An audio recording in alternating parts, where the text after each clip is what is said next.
My name's Warwick Powell. I'm a senior fellow at the TIO Institute, and I'm your host today to discuss today's topics, which will revolve around the issues of China-America relationships in the context of the tariff trade war. I'm very pleased to be joined by Dr. Shen Yujia, who is an associate professor at Sichuan University and who has graduated from the China Academy of Social Sciences. It's even more of a pleasure for me because Dr. Shen is a graduate also of the University of Melbourne in Australia, and I hope that she can also bring a little bit of an Australian sensibility, perhaps, to her analysis of the situation. Welcome to the program, Dr. Thank Shen. you. Thank you so much for having me, Warwick. And it is actually a great pleasure to discuss issues at this particular point of time about Asia Pacific and about China and U.S. relations. And I think definitely this is a very, very, very, we would say precarious situation, and also a very um, timely sport to have a conversation.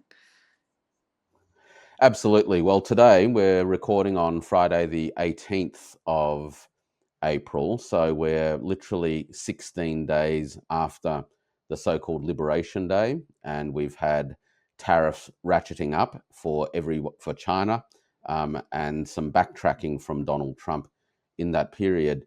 Um, could you just give us your broad perspective as to what the current state of play is in terms of the relationships between the United States and China on this trade question, and where things stand, particularly from the perspective of Beijing at the moment? I think there's a very clear stance that China is not going to be coerced by any way of tariffs. So we've seen the statement issued about a week ago that China is not going to respond to any of the tariffs add-ons, because when in an economic sense, if the tariff is over 100%, there's no point of discussing it, because the actual trade relations between the two countries has already been sabotaged, and so there's no point of playing the figure games.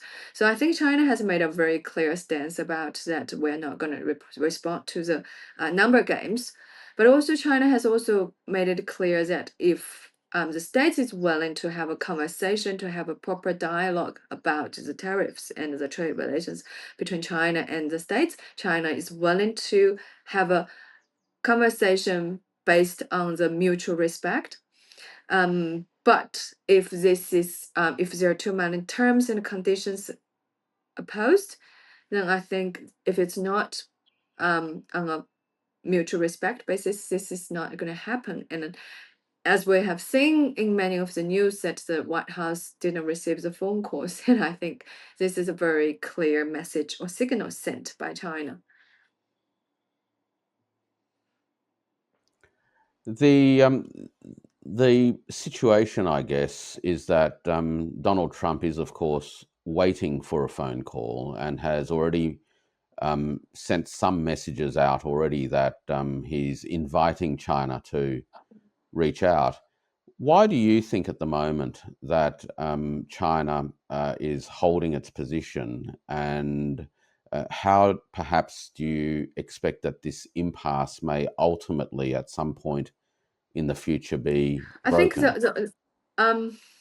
I think actually if we look at the time or the years that we had the trade war, um, I think when Trump was in the first term, China has already made the clear message that if the States and China trade relations are going to decouple, China is going to be well prepared. And I think it is almost 10 years from that time. So I think China has already made its preparation to decouple from the trade market of the States. And as we've seen that the trading numbers so dropped from 36% to 19%. So in general, China's GDP was accounted by 39% of the export of trading, and now we've got down to 19%. And also the export to the US has dropped as well during the 10 years time. So I think China is well prepared for the breakups. so so It we're not seems. gonna Well, I think from at this point of time, we won't say a very prompt response to any of those reactions that are made by Trump from China's side. But as we've seen in the past, and I think it has been a very sustainable way of China dealing with the United States is to have proper negotiations and have dialogues and have different channels of messages sent to the US that we're willing to have conversations and we're willing um, to um, to have talks, but has to be on a mutual respect basis. And I think the Trump's administration has to get that message clearly, and then there will be proper conversations held, there will be dialogues held.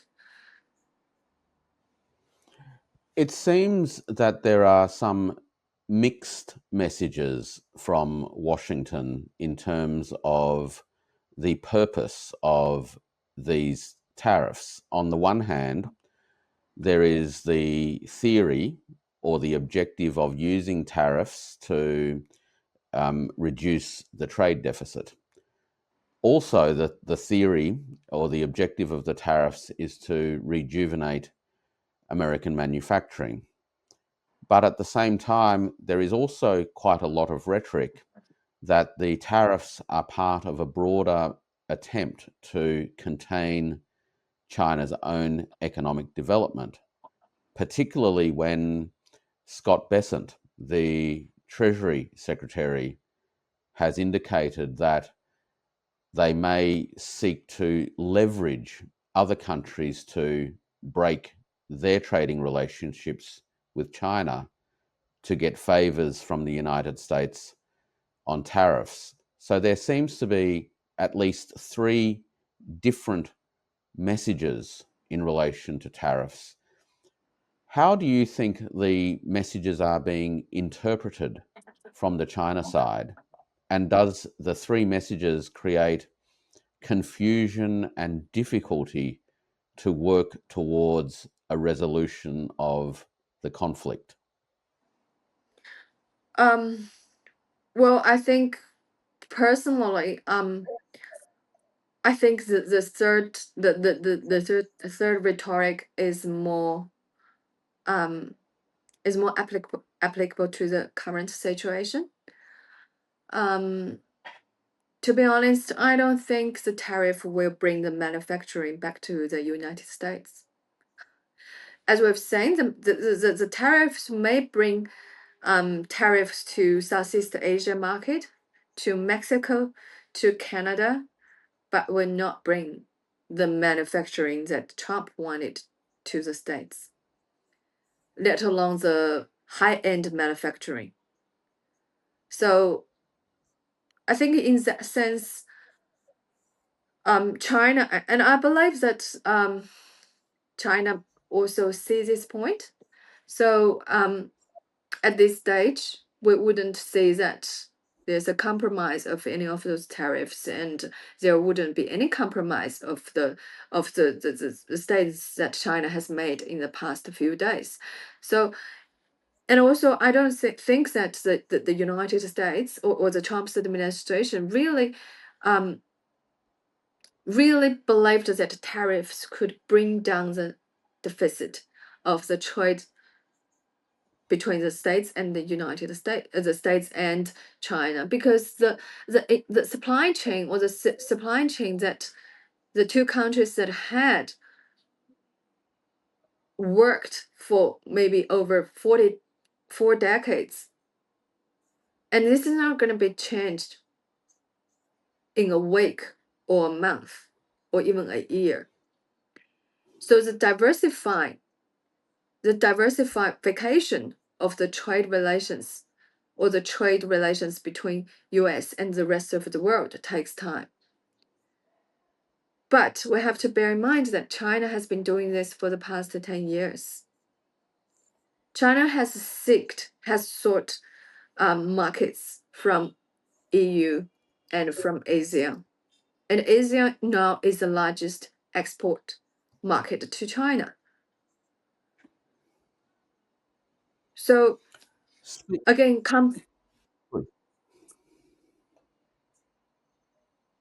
there you go. No, you continue, please. No, so I think with this perspective is that the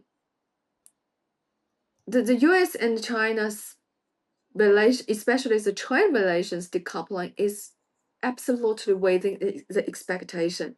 And in a broader sense, China has probably made the preparation to decouple from the states from a lot of the perspectives, not just the trade. Yeah, And this is again, a I think this is a way that China expected but didn't want it to have.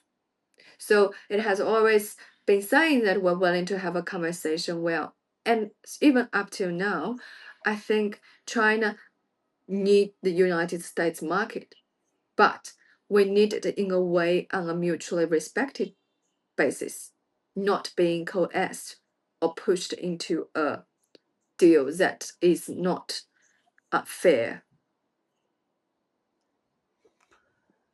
you touched on the possible impacts on where manufacturing may expand as a result or as a response to the tariffs, and you mentioned that places like Southeast Asia could see manufacturing grow.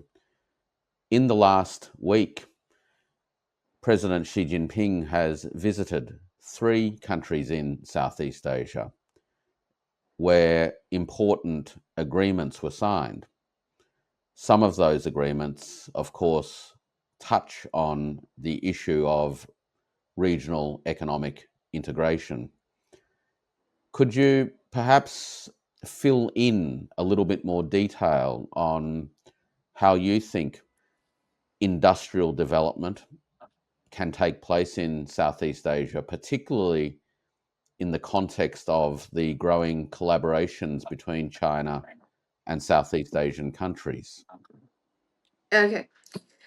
First of all, I would like to bring out a number.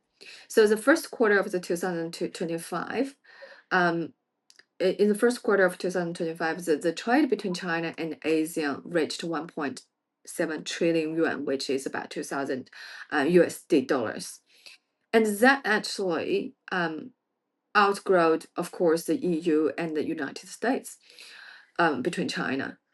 So, and also that is the pure number, the size or the scale of the trade volume that we have between China and Asia or Southeast Asian countries.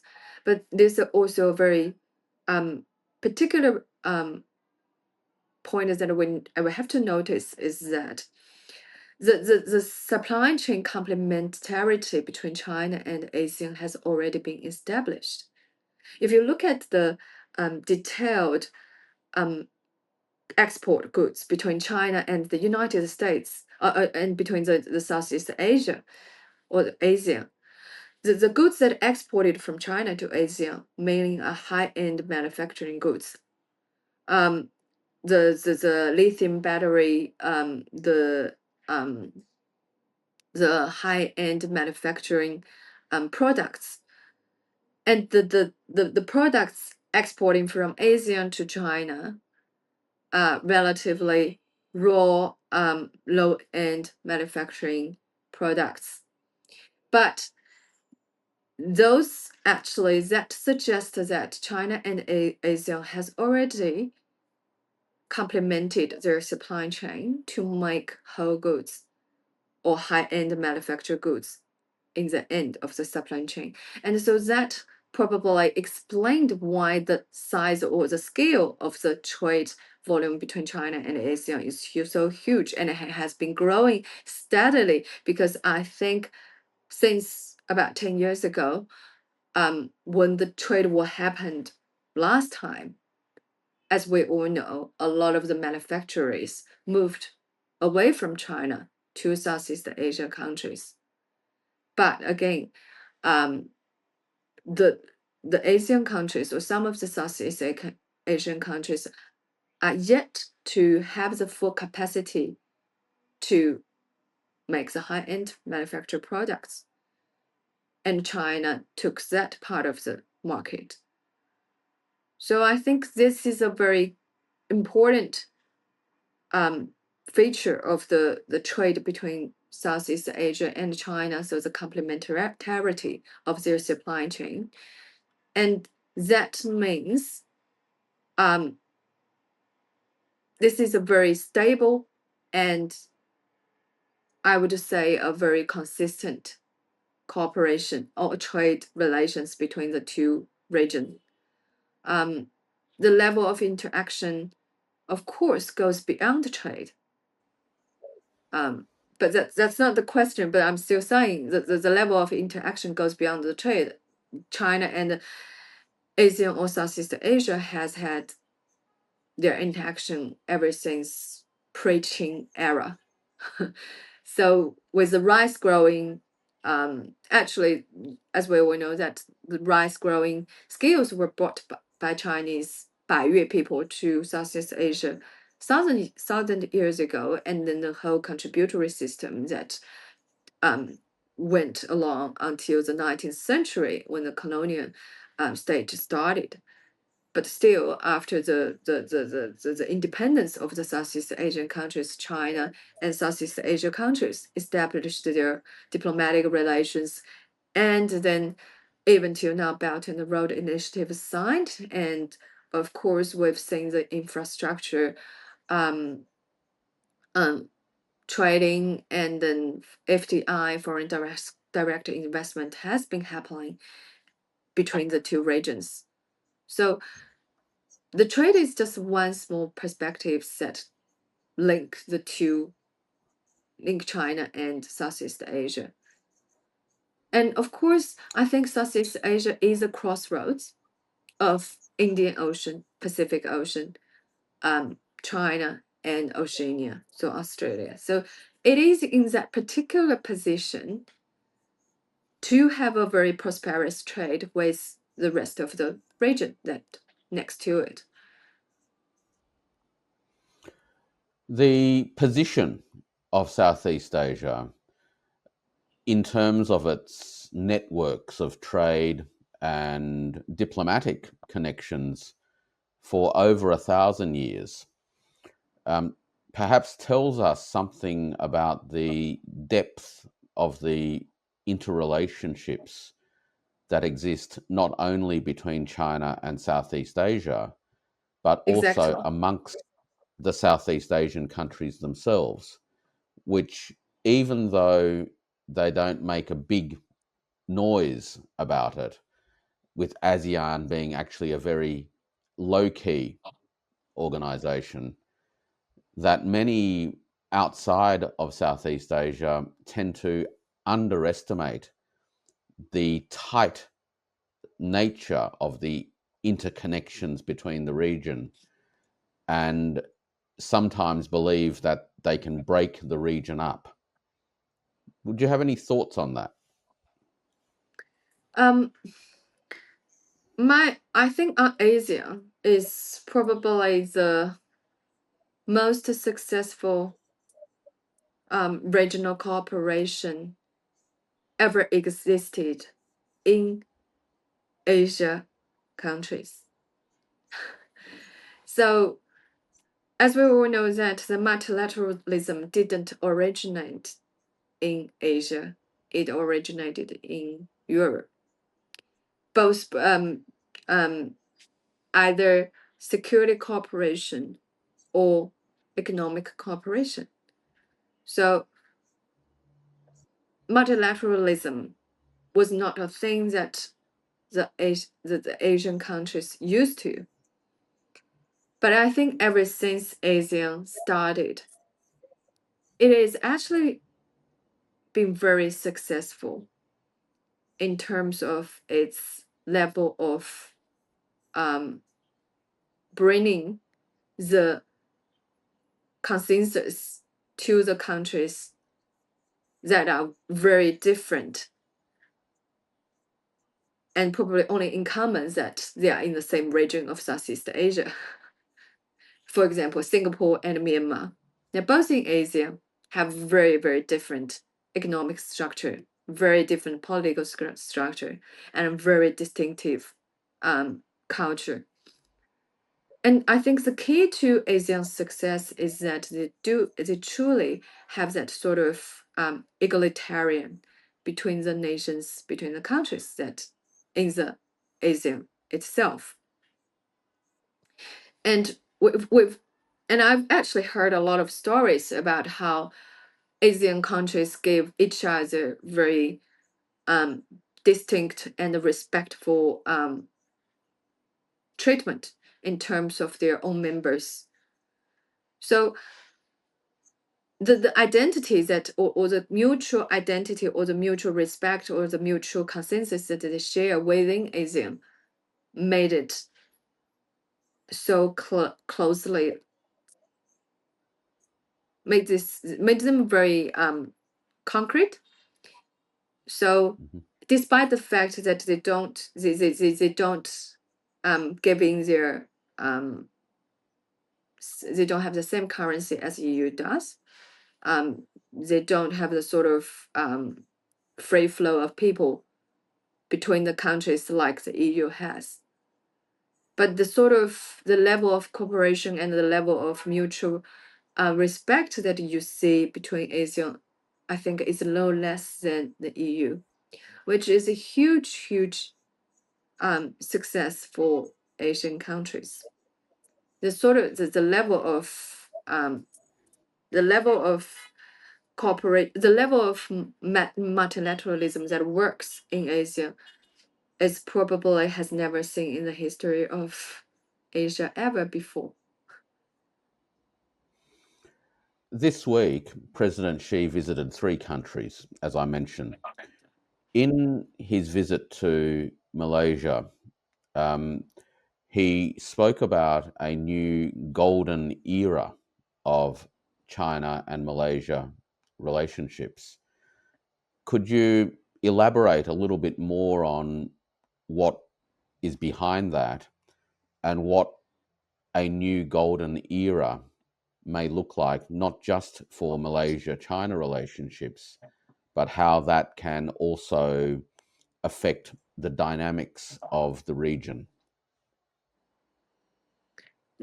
I think, as we've said, the China and Southeast Asia share a very long history of interaction, and it has actually went from pre-Qing era even till now. And and that goes from political, economic, and cultural level of interaction. So it's not just political or it's not just economic.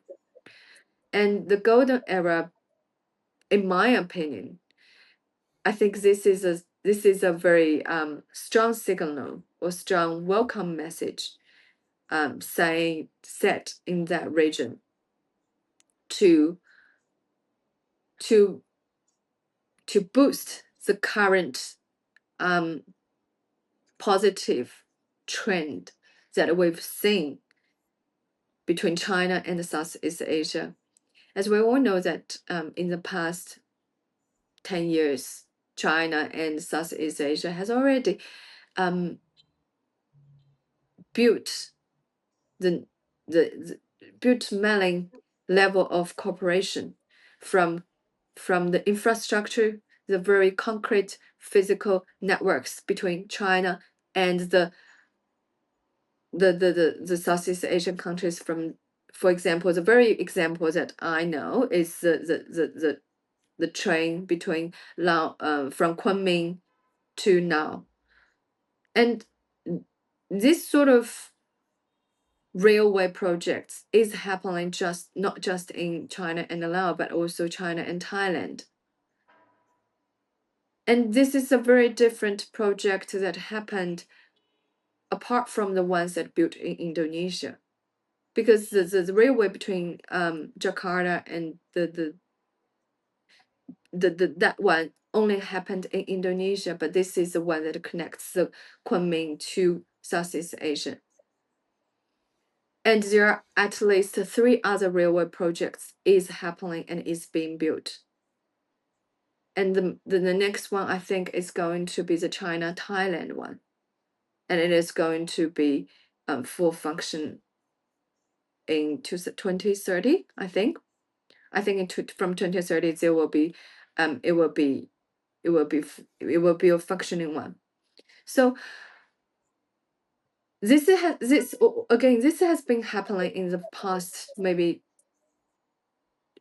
past decade, that all those concrete infrastructure networks has already been built. So it already had a level of basis. And also I think, as we all know, that China had China had the South Sea disputes with some of the countries, even including Malaysia.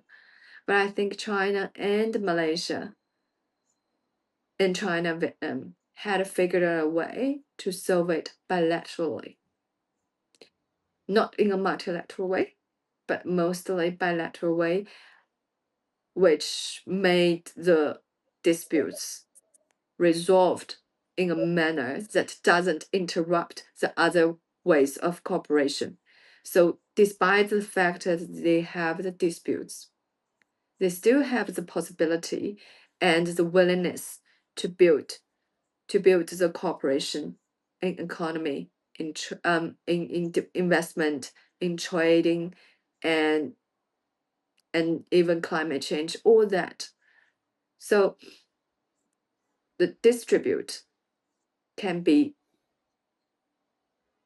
resolved in a way alongside with development happening in the same time. It's a So very interesting approach to be able to balance disputes and differences, but at the same time deepen collaboration. In fact, I think in many other parts of the world, to be able to do that would be very difficult.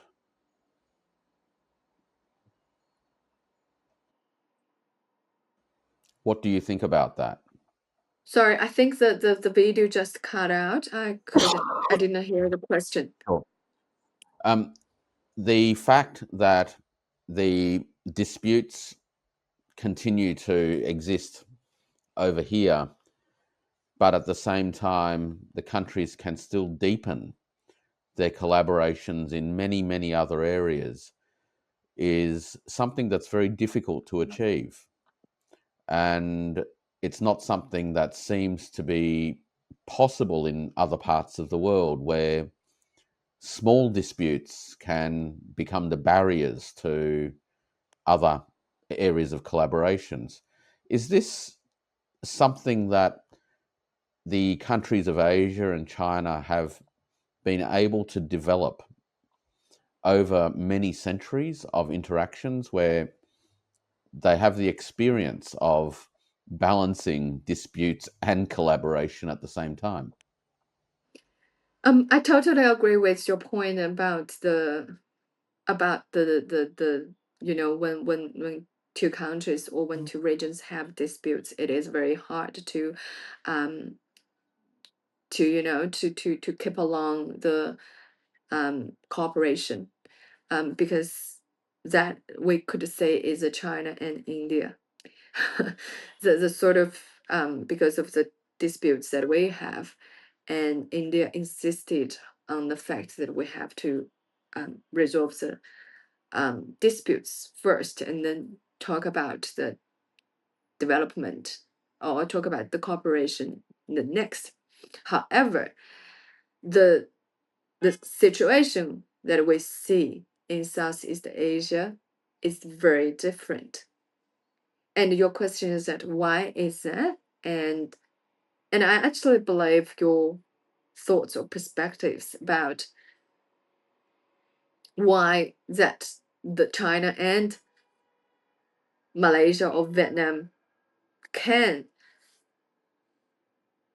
develop the sort of cooperation, despite the fact that they have the level of they have disputes over the Southeast Asia, South China Sea. First of all, I think we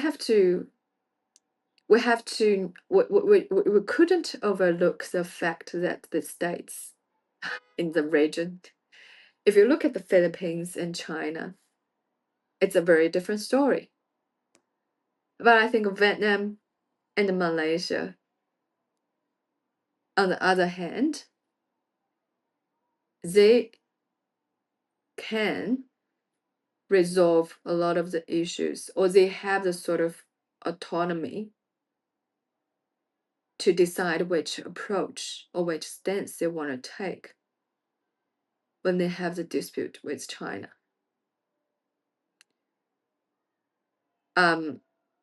Maybe I think that, and I think that actually is a very, very key factor that we can't overlook. And of course, China, Malaysia, China, Vietnam relations has had a very long history, both from the, as we say, in the whole pre-China era and the pre-Qing era, and the whole, even before Malaysia is called Malaysia, even Vietnam was, before Vietnam was is called Vietnam. So that sort of mutual understanding, the sort of culture, the sort of the some similarities, the culture they share, definitely play a part, add into the sort of very concrete relations between China, Vietnam, China, and Malaysia. But also, I think when it comes to the realism point, is that China is the biggest market for all of them. And China is actually the biggest FDI for all of them as well. And as we all know, Vietnam is at a very key stage of their opening and reform stage.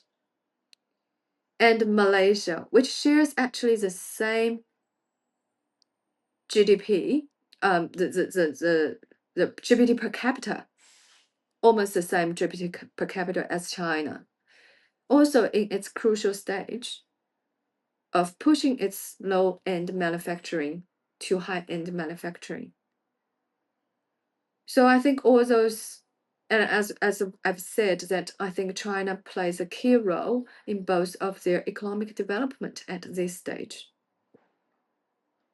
So they need the market, and they need the skill, and they need the technology.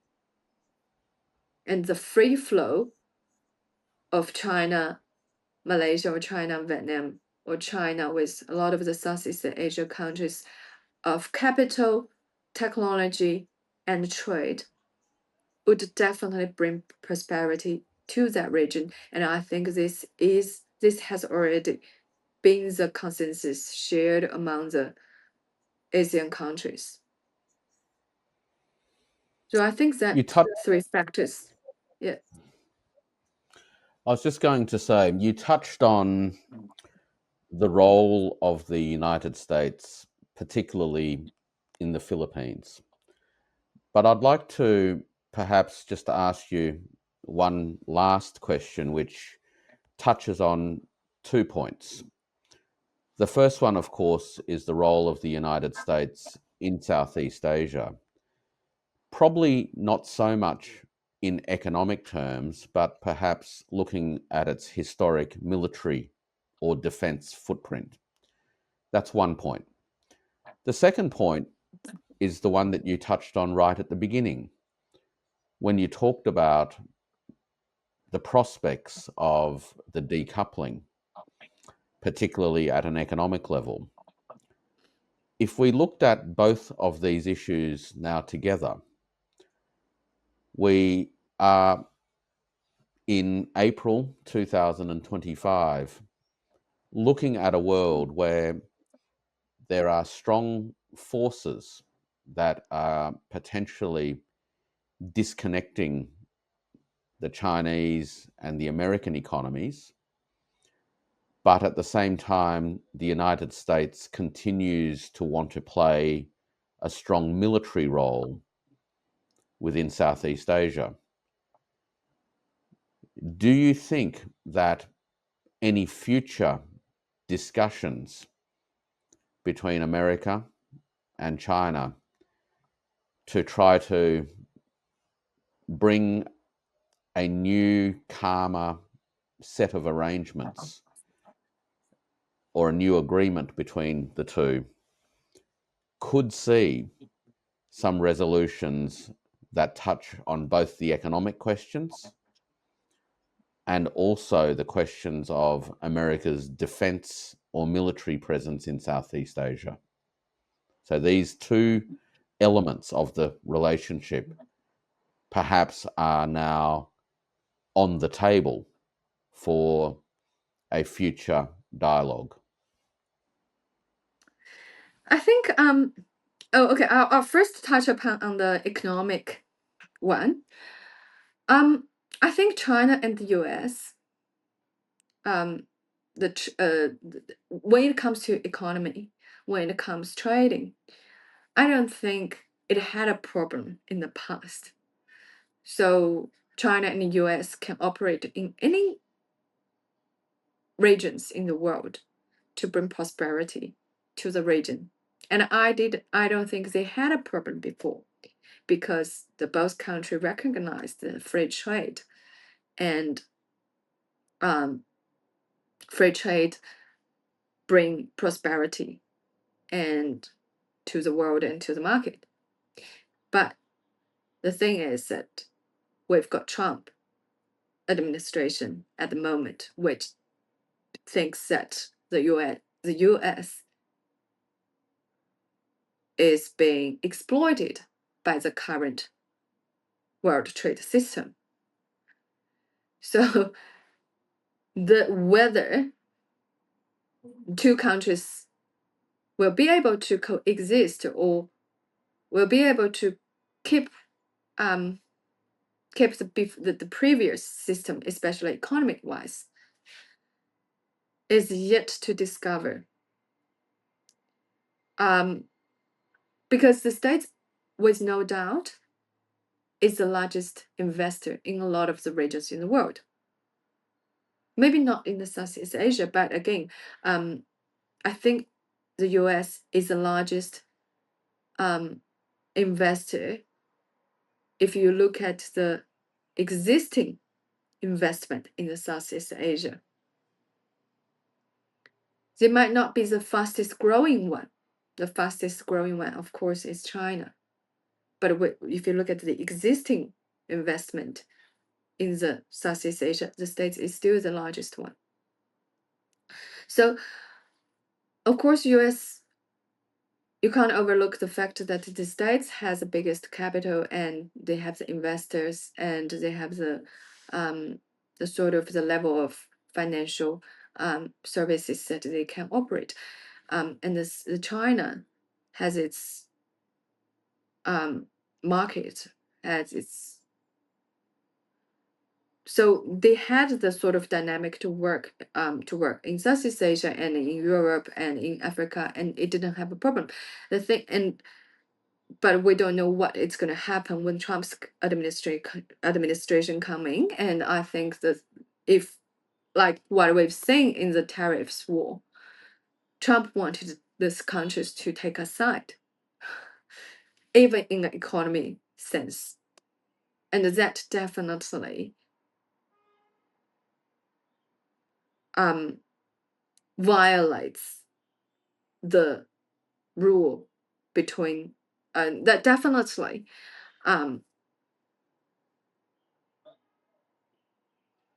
breaks or destroys the current global market. And now we move to the securities side. Okay, this is a bit more interesting because we know that the US actually had built a security framework or architecture, regional security architecture. It's a more academic way of putting it. In Asia Pacific region, which is characterized by Victor Cha as the spoke and hub system or hub and spoke system. China, the states had the bilateral security relations with Philippines, with Thailand, with Singapore, with Korea, Japan, Australia.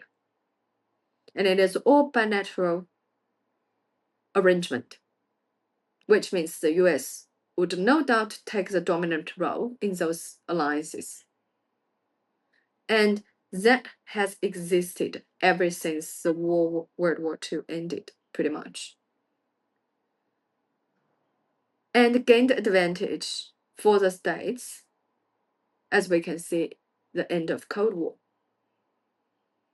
But now we are definitely seeing that there's a change in the security architecture in the region as it's moving away from bilateral security architecture to multilateralism as Quad, AUKUS, and even the states, Japan, and the Philippines dialogues.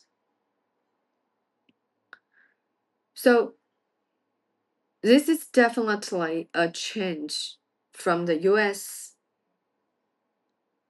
strategic vision about how they want to be involved in Asia Pacific security-wise. And of course, I think his partners or the partners of the US in Asia Pacific region has been contemplating what is going to happen if the states retreat from this region. And this sort of contemplation or even anxiety has definitely been exacerbated by Trump's administration because the unpredictability that they see in the past few months is huge. So I think this means that the whole Asia Pacific region security architecture will definitely move towards a multilateralism way. But the level of involvement of the states in it is yet to discover, or it's still unrolling. It depends on how the states or Trump's administration view its role in Asia Pacific security-wise.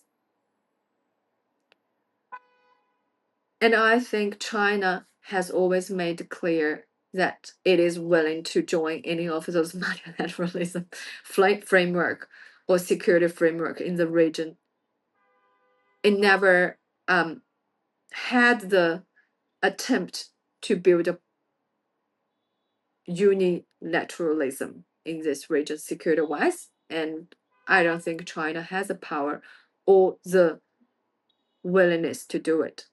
So actually, I think with a multilateralism framework in the region, in Southeast Asia, or in the whole Asia Pacific region, will give more space to China to think about how it is going to tap into that.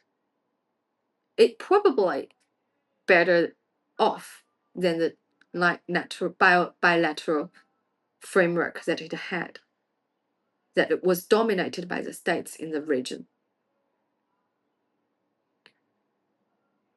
But again, as we've seen, a lot of those security architecture framework at the moment are still dominant by the states. But again, as I've said, Trump's administration may not play along the democratic's way of building those multilateralism framework and invest as much as the Democratic Party that the states had before. So maybe in that way, it can be less exclusive. And so that means that there could be a way of involving China. I don't think that multilateralism security architecture exclude China will make this region safer. It will only put threat. The sort of containment strategy is never a good idea. Or the deterrence strategy that being played by AUKUS. I don't think it is a good strategy to keep China to keep China's military cost low. It will only drive China's military cost going higher and higher. Well, look, perhaps on that note, we might bring to a close today's interview because it actually leaves open a lot more to explore with you on another occasion, particularly focusing on the evolving multilateral landscape of the Asian security architecture. But today we've covered a lot of ground. We've covered the China America trade relationship and the long term planning that China had put into place. We've also explored the dynamics of the economic integration in Southeast Asia, including the long history of how Southeast Asian nations and China have mediated conflicts and cooperation at the same time. And I hope that for our audience watching the program today, they've been able to gain an insight not only about the issues that are shaping the region today, but also importantly, a perspective from China as to what the issues are, what the challenges are, and importantly, what the opportunities are for peace and prosperity. So, once again, thank you very much for your time, Dr. Shen, and I look forward to talking with you again in the near future. Thank you so much for having me, Warwick. And it has always been a very inspiring and interesting conversation with you. I hope what I've put in the program will give some insights or some ideas about what's happening to the audiences. Thank you so much. Thank you.